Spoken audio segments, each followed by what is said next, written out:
મહેમદાવાદમાં રીઢા ચોરના ઘર ઉપર ફરી વળ્યું બુલડોઝર. પોલીસે રીઢા ચોરના ઘર ઉપર બુલડોઝર ફેરવ્યું છે. પોલીસે ડિમોલેશન અને વીજ કનેક્શન કાપવાની કામગીરી કરી. રાજ્યભરમાં પોલીસ દ્વારા કાર્યવાહી હાથ ધરાઈ છે.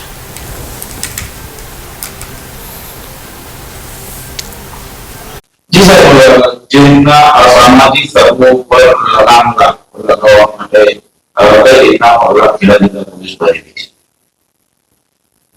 વારંવાર ગુનો કરવાની ટેવ વાળા જે લોકો અસામાજિક પ્રવૃત્તિઓ કરે છે, ગુનાહિત કૃત્ય કરે છે અને સામાન્ય લોકોને જેની રંજાઈ રહે છે, એ પ્રકારના ખેડા જિલ્લાની અંદર 100 કરતા વધારે અસામાજિક તત્વોની યાદી તૈયાર કરવામાં આવેલી છે અને એમની વિરુદ્ધમાં એના ગુનાહિત કૃત્ય મુજબ અલગ અલગ પ્રકારના કડક પગલાં લેવાઈ રહ્યા છે.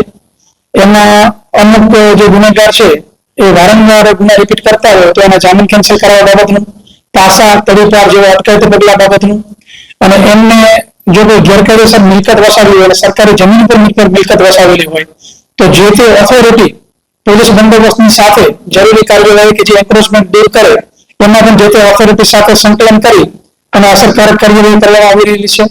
એટલે આ 100 કરતા વધારે જે ગુનેગારોની યાદી છે એની વિરુદ્ધમાં તમામ પ્રકારના જે કાયદાકીય રીતે પગલાં લઈ શકાય એવા તમામ સખત પગલાં લેવામાં આવશે કે જેથી કરી અને આવા બનતા ગુનાઓ અટકાવી શકાય. સર, અત્યાર સુધી એ કામગીરીમાં શરૂઆત કરવામાં આવી છે કે અને ક્યાં ક્યાં શરૂઆત?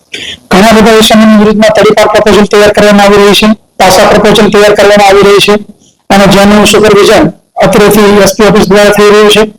એ સિવાય ગેરકાયદે જે લોકો સરકારી જે ઇલેક્ટ્રિક જોડાણો છે એ પોતે ગેરકાયદેસર મેળવી અને વીજ બિલ ન ભરતા હોય એમાં જે ઇલેક્ટ્રિક ડિપાર્ટમેન્ટ જે અધિકારીઓ છે એની સાથે રહી અને આવા બુટલેગરોની વિરુદ્ધમાં એના જોડાણો ડિસ્કનેક્ટ કરવામાં આવેલા છે.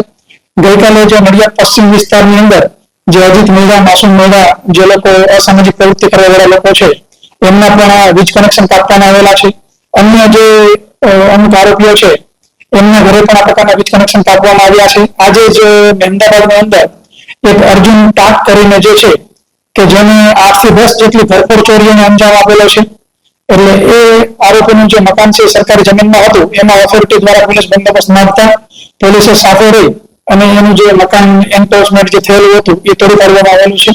અને એ સિવાય એના વીજ કનેક્શન અને એ સાથેના અન્ય જે સહ આરોપીઓ છે એવા પણ અંદાજે 8 જેટલા વીજ કનેક્શન તો કાપી નાખવામાં આવેલા છે.